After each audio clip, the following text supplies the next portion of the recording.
We now move on to our next session of the day, titled Made with Love, the Creator Economy. In this session, the speakers will discuss in depth about the content creator economy. Good afternoon, everyone. Thanks to Financial Express for this opportunity for us to have a dais on which we can talk about the hottest thing in the country right now, all about influencers, influencer marketing. And the first thing when I met Sanjyot, the natural question, what's cooking today? Knowing that he's got such a huge following and he cooks up these recipes, etc. But that's the starting point, right? Really, I mean, today we have with us Sanjyot, who's actually done the journey. He's actually migrated from being an entrepreneur, and he's actually taken that passion and actually created another enterprise out of it on different platforms, right? Sanjyot, on that note, little experience from yourself. How's the journey been? The journey's been great.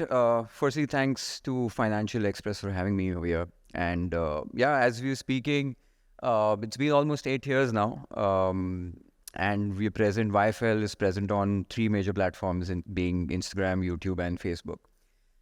Journey started with Facebook back in 2016. And back then, there was nothing, which is called creator economy or a content creator or an influencer. There were none of these terms which were spoken about at that time. And people around me used to wonder, what am I doing in life? So that is where it started to now we discussing about the creator economy today. Creating content is something where you kind of share what you like to do. It could be anything. For me, it's food, and food has always been a passion. I became a chef, worked with restaurants, had my experience with food and media together with MasterChef India. And then I started your Food Lab in 2016. Apart from content, just recently in August, I've also launched my own home appliance brand called YFL Home, with 2 products now and many more to come in the next couple of months. That's another entrepreneurial journey what we've started. And it looks like a great space. The growth has been amazing and it's been consistent. And while creating content, sharing my experience with food with people now with YFL Home, I just want to give people the best experience while they cook at home. तो अगर कोई YFL की recipes बना रहा है, so the experience gets better when they cook it with YFL Home Appliances now. Well, that's interesting, right? I mean, like in your own narration, right? You moved from one, so to say, horizon to the other, right? Given the fact that this is also, in a way, having some kind of a cultural influence, right? A lot of the youngsters today look upon being a creator as a viable career option, right? Any kind of nuggets that you would share, right? I mean, because there are a lot of people who want to say that, hey, I want to become an influencer. I mean, I know people from my circle whose children are between age 12 and 16, and they are aspiring to become influencers in their own way. And some of them, I'm quite surprised, they have like, reasonably good size of following. Any kind of, watch outs, any kind of caveats that people should do? Because it looks glamorous from outside, right? It looks like something which will be meant for everybody. But, any pitfalls that people should watch out for? Surely it looks very glamorous, but with glamour, there's a lot of risk with glamour, because it could just be short-lived. So that is one of the biggest things you need to think about while thinking about becoming a content creator. It's a little contrary to how startups are created now. So you cannot look at content creation like a startup, because there's a whole lot of creative aspect which is attached to it. So first and foremost, you need to realize that while creating content, you need to identify certain things, that why do you want to do this? For me, it was always, how could I add more value to people's lives when they are spending time on their smartphones? So for me, when someone watches my videos today, even for a minute or for an hour, I look at it as a medium so that people could learn to cook better at home. So that is how I'm adding a lot of value, right?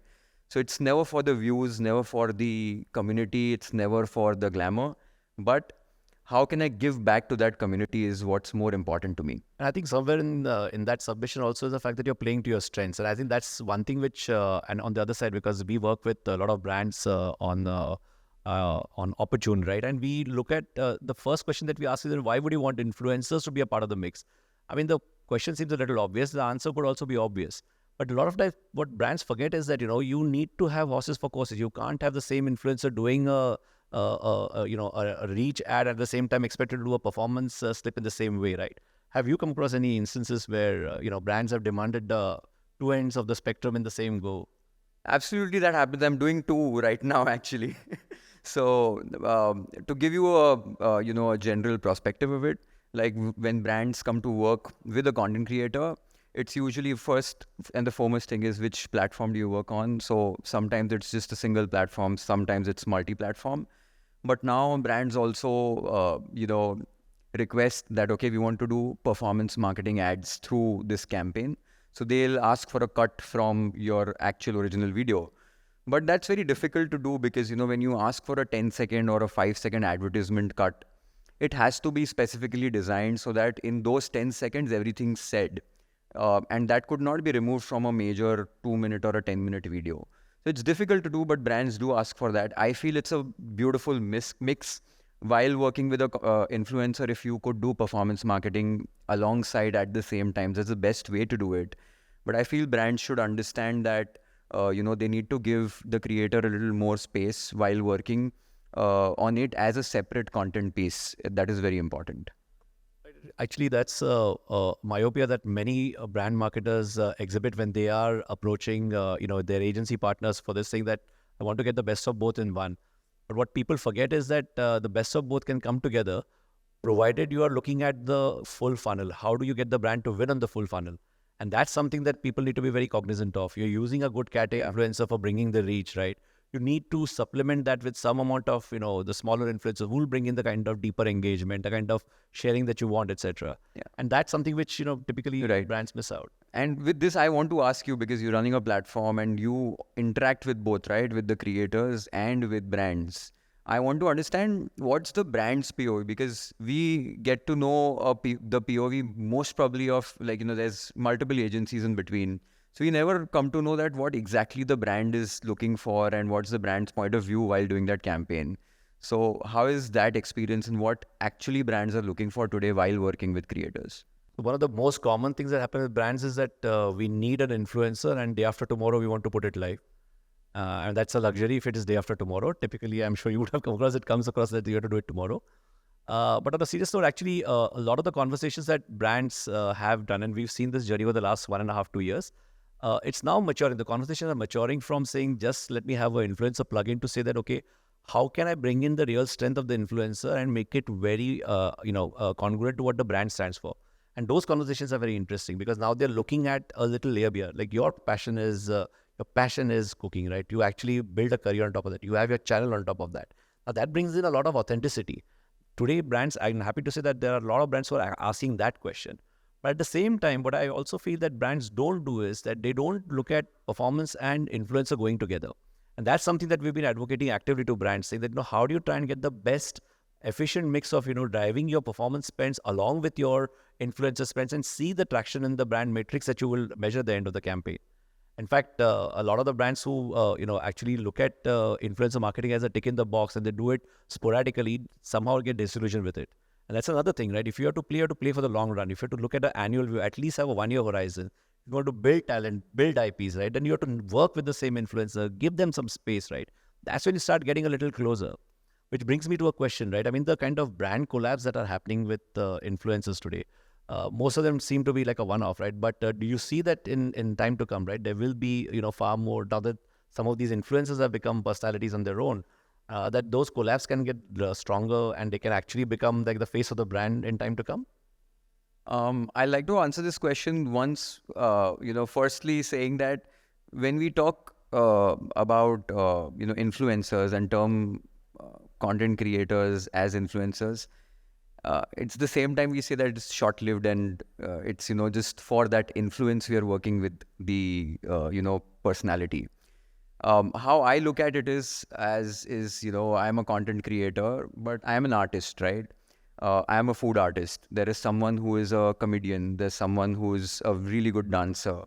And categorizing everybody as influencers is the biggest mistake is what I feel we are doing.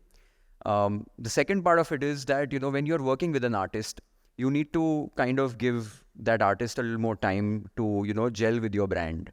Lucky enough, we've been able to do that with certain IPs. We've built Last year we built Chef It Up Season 1, which was with Licious.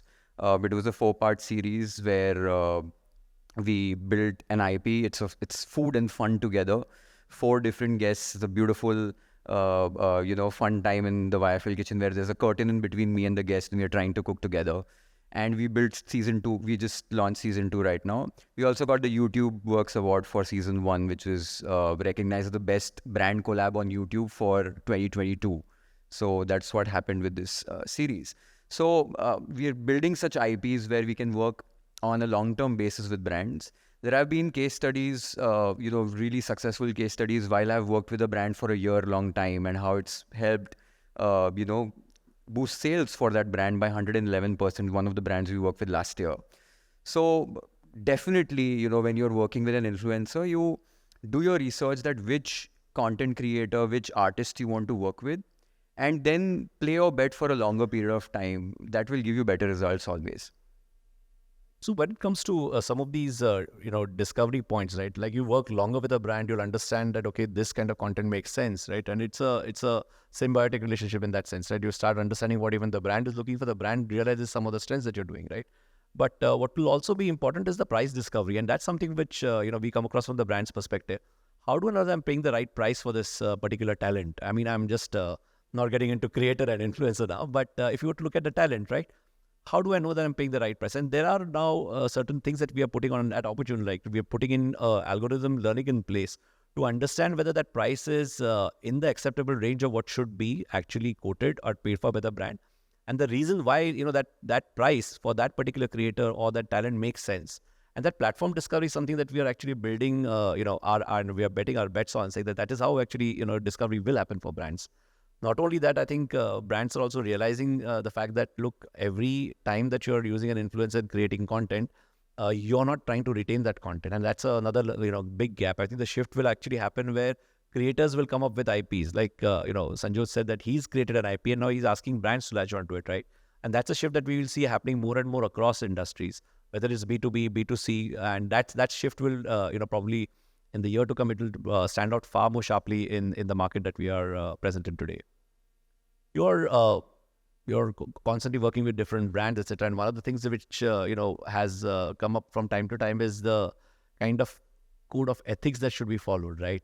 Today we thankfully have some kind of regulations thanks to ASCII, etc. Any views on that in terms of regulation and self-regulation? I mean, as a creator, as a talent, you would also think of certain things.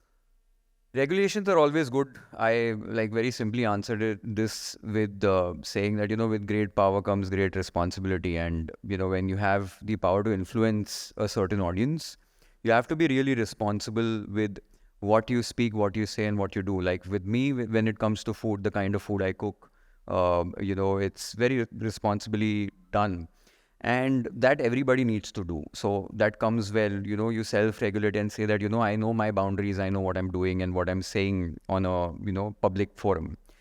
With guidelines like ASCII and also now the government coming into picture and saying that, okay, this is what you need to do and this is what you cannot do.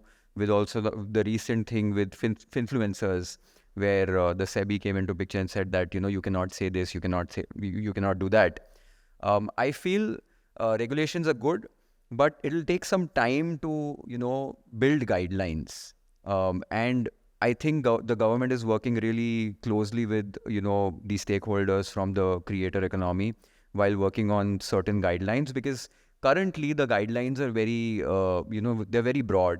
You exactly don't know what you need to follow right now. So, dhire dhire ho jayenge. Once that happens, it's always good for the economy. I think that will evolve. And to draw a parallel to what you said, right? It's happened in financial services, one of the most heavily regulated, sectors, right? Guidelines on aggregators, etc. It evolved over a period of time, and the conversation was healthy because all the stakeholders, including the then startups who were in the aggregation space, were made part of the process. So I think you're absolutely right. I think the more we have these conversations on forums where we invite, I would think, in fact, a forum like this would be the most apt to get, voices from the government also to understand what industry is doing. There is a ministry, by the way, I don't know how many people are aware, but they are actively involving, stakeholders, including brands and creators, to contribute with their thoughts. And the first set that we've seen as guidelines so far is just the starting point. And I think this will now start percolating down to different industries as we move along. Right. And also, this is like a kind of um, a legitimization of the creator economy also, where people used to say कि creator economy ho hai bhi ke nahi hai. So while there are guidelines coming into picture, the government stepping in, it completely legitimizes and legalizes everything. And when there are rules, then it's kind of considered as an economy and, as an industry now. So it's going to grow. It's just the starting point. And I feel it's going in a good place. It's going in a good direction from now, and it's good for content creators like me that we'll know what is to be done and how it's to be done. One question that has often sprung in my mind every time I watch any kind of OTT is the kind of talent that is now being sourced by OTT through the creator economy, right? And does that tell you something about how in time to come even entertainment will be completely reshaped by having people who will be identified with products? So I may watch something on OTT, but I know that, hey, this guy is going to talk about this particular brand. So those plugins, etc., is there some kind of a way in which people should probably draw a line before they go into this? So I guess brands are just trying to make use of what's available right now, and that's not the right way to do it. I always say this when I'm working with a brand. The first question I ask is, what do you want to do with this campaign? It's very important for me to understand that what's the brand's POV.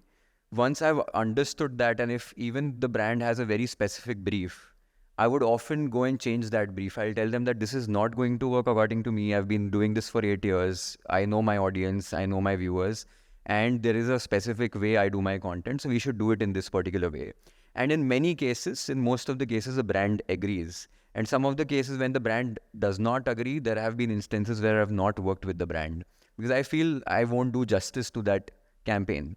So it's as good as that when you see OTT and you see a brand plug in between and that this is a brand plug and it does not need to be there.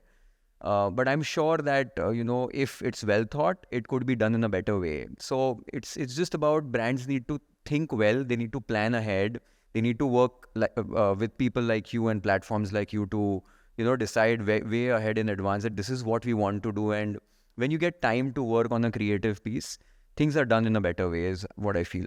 I think that planning part, again, for what you just said, right, that's something which is also becoming interesting and is becoming a reality. Today, we are working very closely with all the brands we work with in their AOP exercises.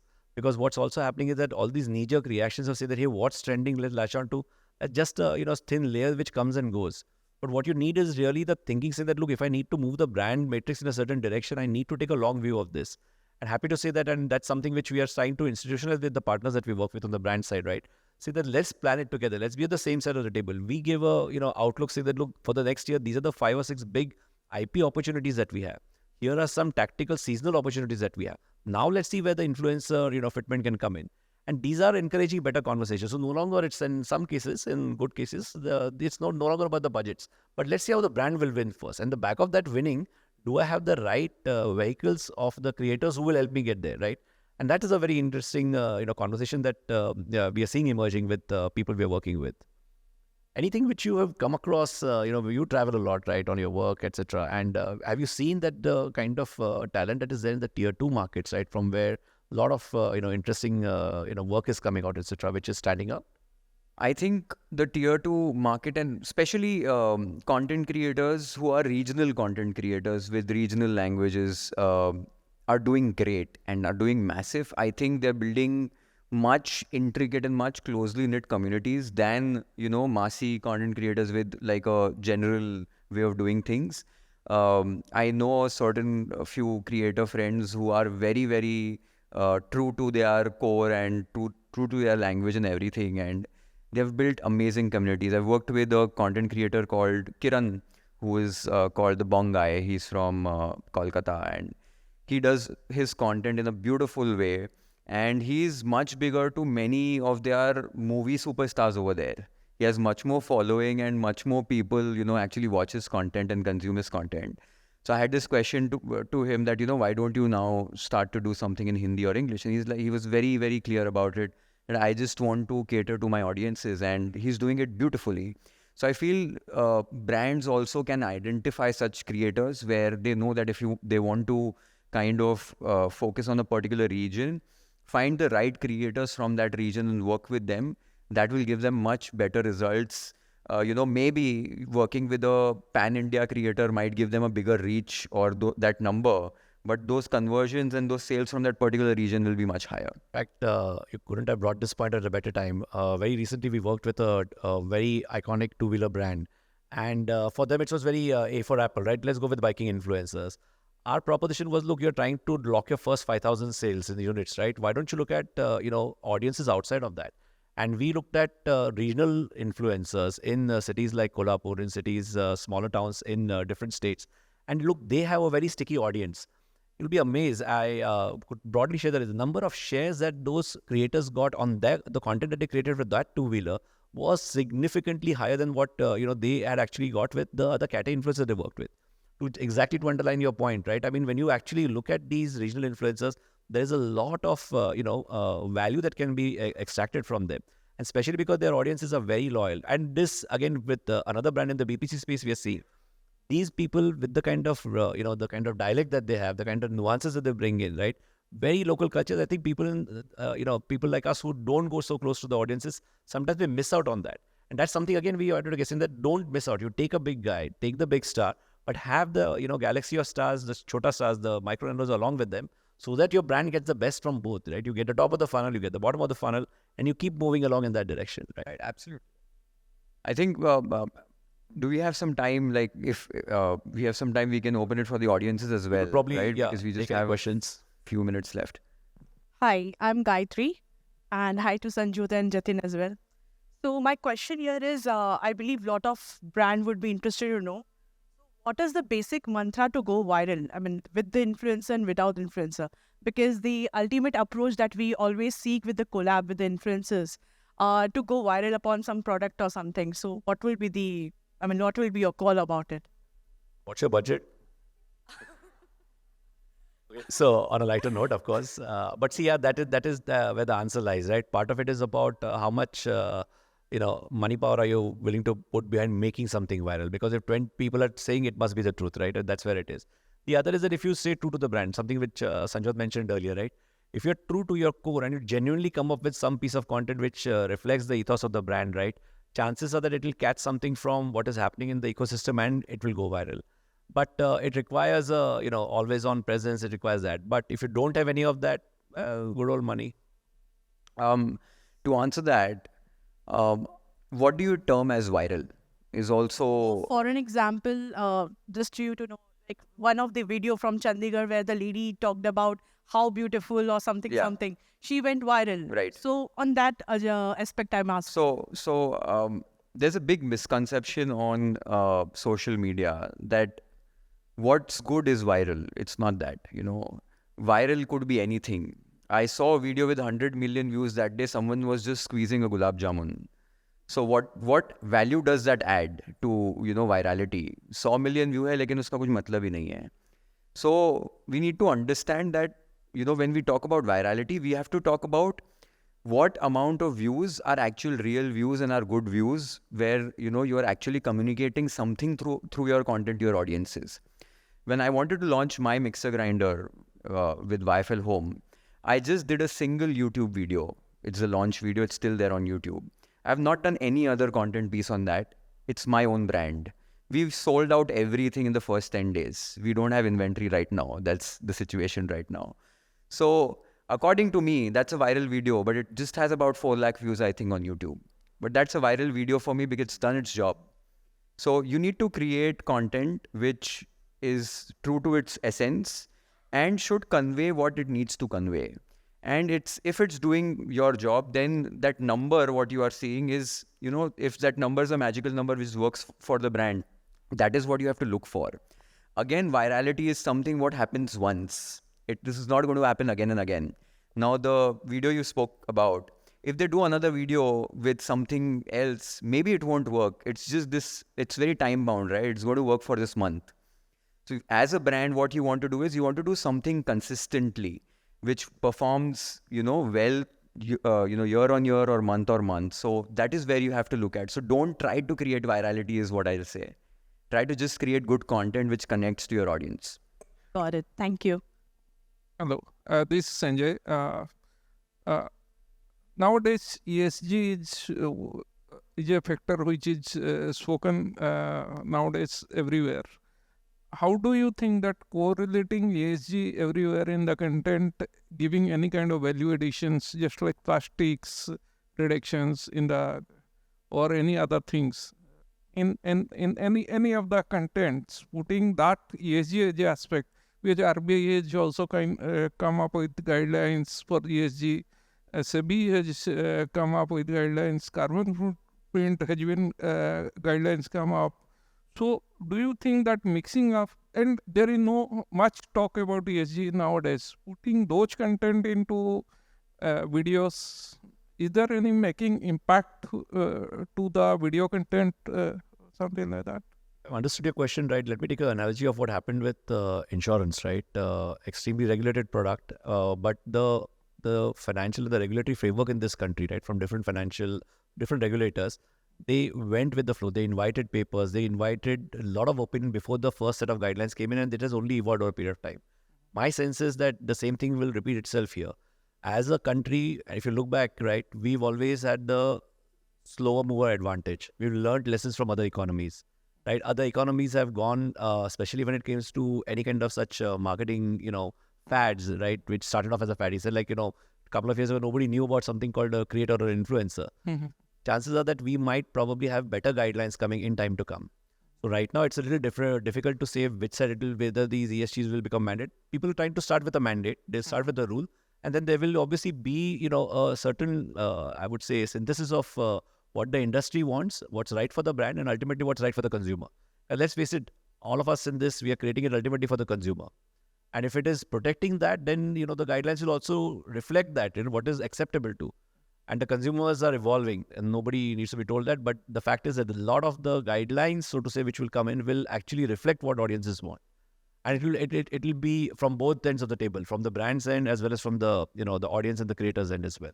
It safeguards the brand, it safeguards the audience, it also safeguards content creators who are following the guidelines and a few who are not. And all of these guidelines safeguard those content creators who follow everything and do everything in the right way. All those mandates about whether ESG will have an impact on it, there are several. I mean, look at, there are 4 or 5 different regulators in the country, right? And everybody is trying to go. Heaven's sake, I mean, if I may say, even the governments, whether they are sitting on the ruling or the opposition, they are using social media, they are using creators in some way or the other to create influence. So it's a matter of time before all these things evolve nicely. And yes, like one of the points that we mentioned, self-regulation is going to be equally important, right? As a creator, if, like Sanjyot said, if I believe that I should not be doing this, that's the best way to do it. But having said that, if it's about a product or service which you are going to create an impact on the consumer's decision, it needs to have some filters. So my question is, once the brand has, made money with the influencer, how can the brand get rid of the influencer and make money of his own? That's what actually every brand is trying to do. That is why the brand sometimes does not make that much amount of money, because you're trying to get rid of the influencer very quickly. I think that touched his heart. So what you need to do is you need to first identify which is that creator, or which is the set of creators who's going to match your brand's mission. That is one. 2, while you work with them, there are various reasons why you work with a influencer, right? One is where you will say that, okay, I want to just create this moment, like it's Diwali, and I want to create this big, upsurge just before Diwali. So it's very simple. You work with 4 or 5, or maybe sometimes there are campaigns, which I was just talking to him. He said 100 influencers working together on one campaign. You do that and you're done. Your job's done. That surge created. But if you want to do something which I was just speaking about consistently, right, month on month, there is where you assign a content creator or an artist for a year, for 6 months at least, and then work with that content creator hand in hand to build something on it, right? You do the first piece of content, learn from it, apply that in the second piece, and your content gets better, and your brand POV is very well justified through the content. And once you realize that, okay, in a year it's performed really well, then it's for you to decide that whether you want to continue doing that or not, right? Sometimes it's going to be much more feasible for you to retain the creator and work for another year. Sometimes you will say that, okay, we did not get those results, and that is when you do decide you want to work with someone else or not. So until and unless you don't try and do it in the right way, you won't come to know what's the next step, you're looking for. Just quick, word on that one. As a brand custodian, you need to be very clear of what KPIs are you driving. Then the question then will automatically veer towards saying that whether I'm using creator X or creator Y, the outcome is defined by the KPI that the brand was chasing. So if I know that I was using X to drive reach, just measure it with that. If it is 90% there, 80% there, you're home and dry. Let's face it, that's the best success metric you can get. 100% होने वाला नहीं है. Let's not fool ourselves, right? Similarly, if you know that there are, and we have instances, where brands has asked for that creator again because they believe that there was a certain amount of credibility that person lent to it, right? And that's something which is so fundamental, right? If a creator can bring in that genuine appeal about the brand, right? Chances the brand will come back to you. You don't need to then look for opportunity to throw the brand away. But look, you as a brand custodian, you need to see what's right for the brand, right? And let people come, move in. Everybody will add their magic. In this journey, everybody will add their magic. They will always have some different flavor as to how they will represent the brand, how they will bring the story alive, either tactically or at a larger level, right? So be mindful of the KPIs you want to drive, because outcomes will decide everything ultimately in this. So the question is for Mr. Kore from Tople. I'm a founder and CEO of a company called Cloud Counselage Private Limited, and we are trying to help the students, students and freshers pan India get job ready in time. So we want to touch upon millions of students pan India. So if you my question is, what should be my budget? If I want to get some stars on the platforms, like he's one of the stars. So my pricing should be, what should be my pricing? I mean, what is the budget I should look for if I want to have say 1 million downloads of my app, or 10 million downloads, or 100 million downloads of my app? Well, what should be my budget? And for 1 lakh followers of a star, or a 1 million followers of a star, what should be the pricing each? My starting point honestly would be, what can the P&L afford? What's your ambition? If your ambition is to bleed and continue for some time, assuming for a merit, and there will be various assumptions in this. If you have money to burn, stay the par, and just make sure that you're getting the right kind of matrix to initially indicate what kind of download is making sense for you. If that's the ultimate KPI that I understanding that you want to drive. What budgets will really depend on what's your appetite and where are you willing to stake the claim on. If you say that, look, I'm ready to get smaller influencers, learn the way, get my funnel mix right. Because once I get my funnel mix right, I know that every 100 rupees that I'm investing at the top, what is the yield that I'm getting out of it? It's not necessary that every time you'll have a very clearly defined ROAS. May not have. At the initial stages, especially on your entrepreneurial journey, all these will be completely blind to you. You'll have to learn when you go along. But have an idea as to the progressive ROAS, how is it moving, right? What is the kind of, output that you seek during peak and non-peak season, because all of these are dynamics which you'll have to keep varying from time to time. Having said that, but if you say that, look, my ambition is simple for FY25, I want to have 100,000 downloads of the app at a certain average cost of X, you will have adjacent examples from your industry as well. Make that as a starting point, and the rest, you'll have to live and learn and see how it goes. But be mindful of what is the funnel that you're operating at on a progressive basis, because the more closely you observe it, the more idea you'll get as to how much more you can actually spend there, right? So just one quick one. So if I have a star, or say of 1 million followers, what should be pricing there in generic way? So to answer that, you can never judge the pricing for something from the number of followers a creator has. It completely depends on various other metrics, how genuine the creator is, how the content the creator is uploading is performing the last couple of months, what you are expecting out of the creator, so the type of content you are doing. So all of these things are taken into consideration when you are pricing a particular content piece. So that engagement depends on all of those factors. तो it is not as good as के आज टमाटर 50 रुपए kilo है तो 1 million वाला follower इतने में मिल जाता है. It's not like that. It depends on multiple factors. I get that, but the thing is, I was just trying to ask something very generic. Maybe someone generic way. We could maybe pick it up offline on this one. Yeah. Thank you so much, everyone. Thank you so much.